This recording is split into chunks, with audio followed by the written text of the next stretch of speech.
You know that moment when you finally walk away, but your heart won't stop whispering, "What if?" She left. Quietly. No drama. No slammed doors.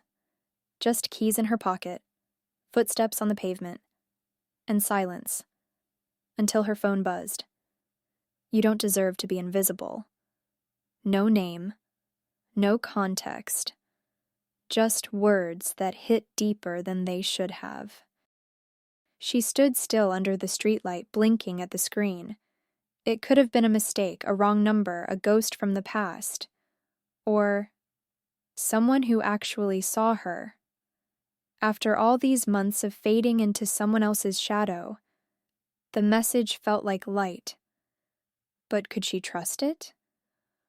Or was this just another distraction dressed as hope? The message came again. I saw the way he looked through you. I never understood how someone could have the sun and choose darkness. She shivered. Not from fear. From recognition. Who was this person? Why did it feel like they knew her story without ever hearing it? Her heart raced. She typed, "Who are you?" No reply. Just those 3 dots. Pulsing. Then nothing. The next day she didn't go back. Not home, not to him. She walked, wandered, breathed. She noticed the way the world moved, without needing her to shrink. The sky didn't feel heavy. Her chest didn't ache. And for the first time in months, she wasn't waiting for someone to reach for her. Another message. You don't need someone to see you to exist. You were always light. He just refused to open his eyes. Tears welled up. Not from sadness. From being seen. She didn't reply.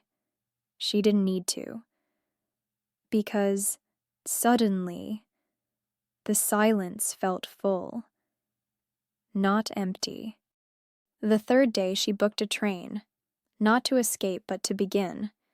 She picked a city she had never been to. One with narrow streets and old bookstores. A place where no one knew her name.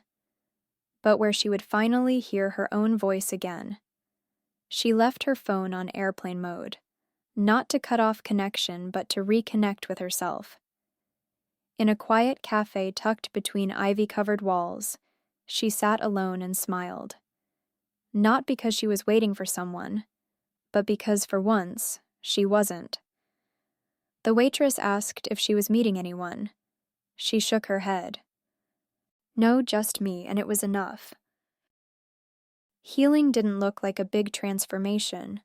It looked like waking up without guilt, drinking coffee without tension, walking without checking who might be behind her.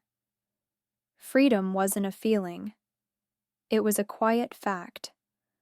One that grew stronger every day she chose herself. She never found out who sent the messages, but she no longer wondered. Because whoever it was, they reminded her of something she had forgotten. She didn't need to be rescued. Just remembered. And now, she would never forget herself again. Thank you for watching Decode Love. This was the final episode of our mini love story series. Not a story about falling in love with someone else, but about rising back into love with yourself. Tell us, what part of this journey stayed with you the most?